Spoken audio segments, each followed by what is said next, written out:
Kata perintah.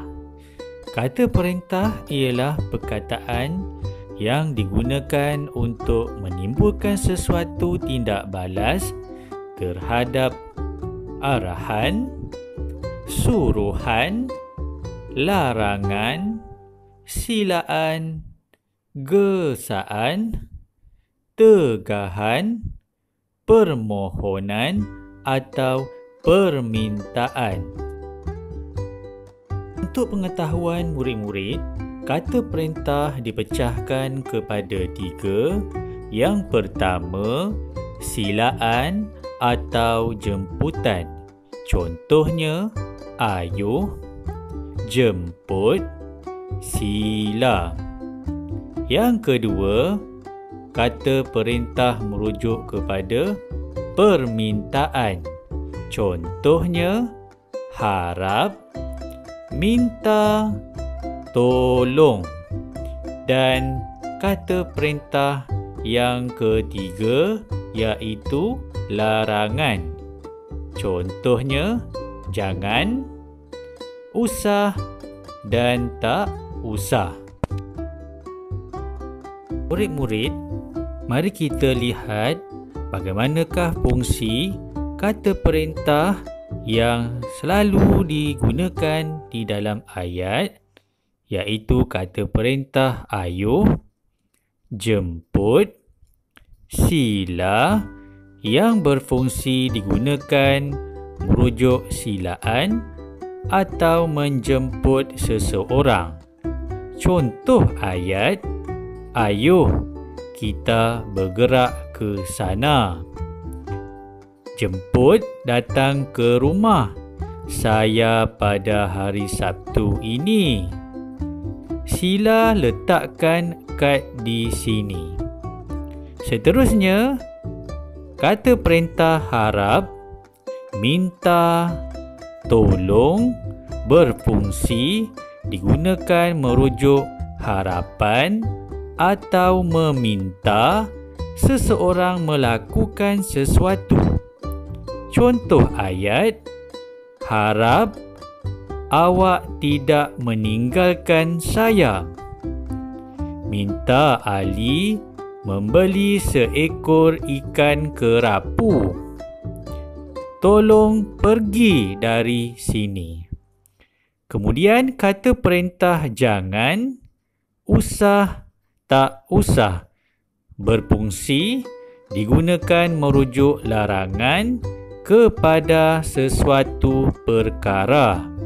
Contohnya, jangan merokok di sini. Usah dikenang peristiwa silam itu. Dan yang terakhir, tak usah kita bergaduh tentang hal ini.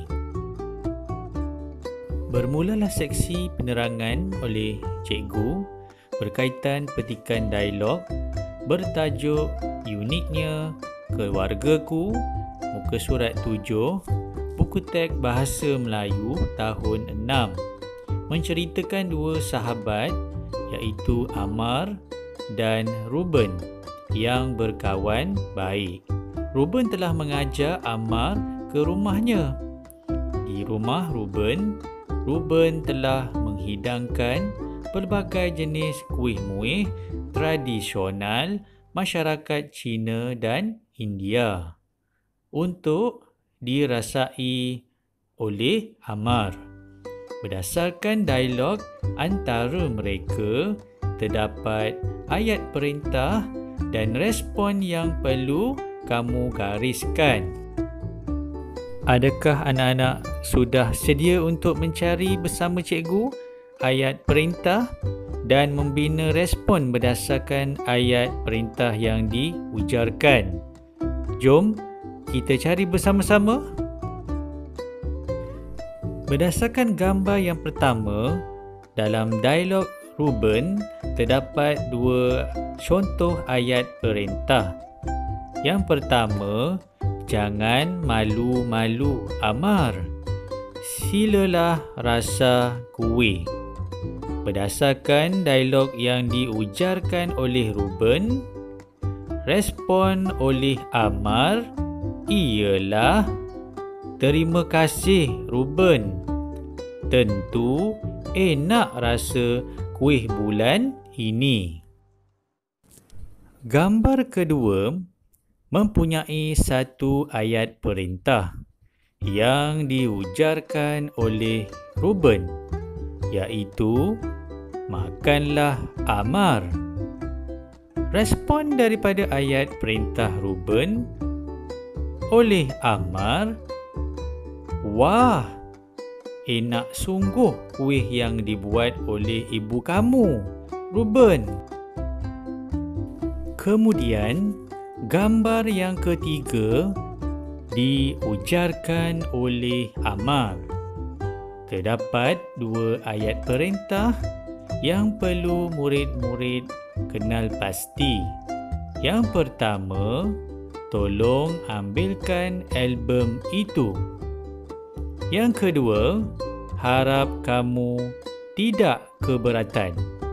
Berdasarkan apa yang diujarkan oleh Amar, respon Ruben berdasarkan ayat perintah yang diberikan oleh Amar ialah, "Baiklah, saya akan mengambil album itu sekarang."